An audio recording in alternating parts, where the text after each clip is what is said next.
न्यायपालिका, मीडिया, संसद, ये राजनीतिक दल जिसका हम भाग हैं, विपक्षी दल, सत्ता पक्ष के जो नेता हैं, वो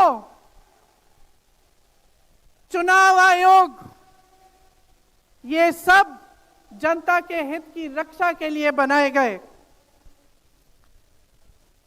इसीलिए जब आज हम देखते हैं कि इन सब संस्थाओं को कुचला जा रहा है, तो एक एक भारतवासी को उठना चाहिए, जागना चाहिए और ये समझना चाहिए कि जो वार हो रहा है वो सिर्फ इन संस्थाओं पर नहीं, लेकिन हम सब पर, आप सब पर, एक एक देश के पुत्र पर, एक एक देश की पुत्री पर वार हो रहा है और इसे समझना बहुत ज्यादा जरूरी है। आज न्यायपालिका दबाव में है। सारी मीडिया, मेरे भाई बहन मीडिया के जो यहां खड़े हैं, बेचारे मजबूर हैं।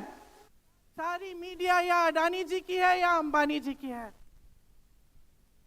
आज परिस्थितियां ये है कि पिछले आम चुनाव में मुख्यमंत्रियों को जेल में डाला गया, कांग्रेस पार्टी का बैंक अकाउंट बंद कर दिया गया, भ्रष्टाचार के नाम पे तरह तरह के इल्जाम लगाए गए जिसका कोई प्रमाण नहीं है।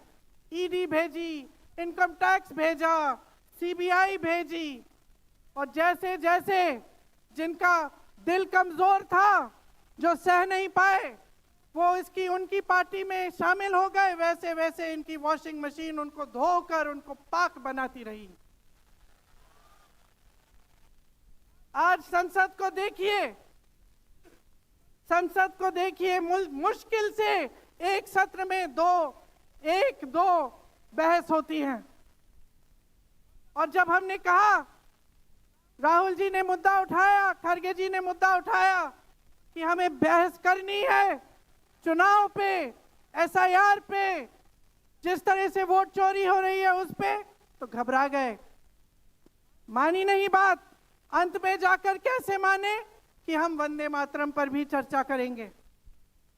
तो हम संसद में ये बहस करते रहे कि राष्ट्रगीत किसका है, राष्ट्रगीत कैसे बना, राष्ट्रगीत क्यों बना, और जो बड़ी बड़ी समस्याएं हैं जिससे आप जूझ रहे हो, बेरोजगारी, महंगाई, पेपर लीक, उसके बारे में चर्चा करने की हिम्मत नहीं है। हिम्मत क्यों नहीं है? क्योंकि अगर इनको एक असली चुनाव लड़ना पड़े, मैं चुनौती देती हूं, एक सही चुनाव लड़ लें, बैलेट पे लड़ लें, तो ये खुद जानते हैं कि कभी नहीं जीत पाएंगे। आज आपको मायूस होने की जरूरत नहीं है कि बिहार का चुनाव हार गए, क्योंकि पूरा देश देख रहा है कि ये चोरी से जीतते हैं। राहुल जी ने प्रेस कॉन्फ्रेंस की, पहले हरियाणा की बात बताई, महाराष्ट्र की बात बताई, कर्नाटक की बात बताई, बिहार में एसआईआर करके 65 लाख वोट काट दिए गए। और अगर ये सारे प्रमाण आप अलग कर दें तो एक साफ और साधारण बात सामने आती है।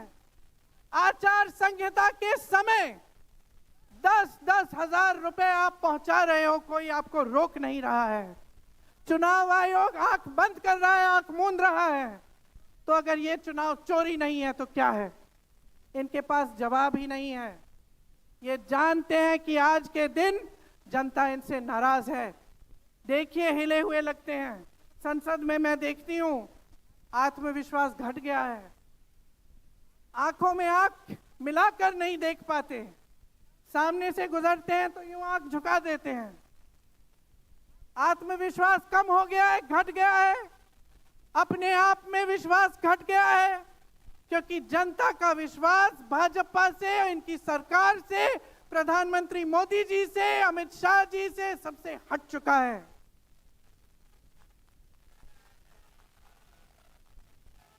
आज इनको चुनाव आयोग की जरूरत है। चुनाव आयोग के बिना ये चुनाव नहीं जीत सकते। और याद रखिए, चुनाव आयोग के जो मुख्य जो 3 अधिकारी हैं उनके नाम आप याद रखिए, कभी मत भूलिए इनके नाम, क्योंकि ये आज हमारे लोकतंत्र पर वार कर रहे हैं। इतिहास में कभी ऐसा नहीं हुआ कि पूरा विपक्ष कह रहा है कि हमें विश्वास नहीं है चुनाव आयोग में, इन चुनाव में हमारा विश्वास नहीं है, ये चुनाव ठीक ढंग से नहीं किए जा रहे हैं। चुनाव की घोषणा से लेकर वोटर लिस्ट, आचार संहिता, प्रचार, मतदान, मतगणना, ईवीएम और नतीजे से तक हर कदम को, हर चीज को संदिग्ध बना दिया है इन्होंने।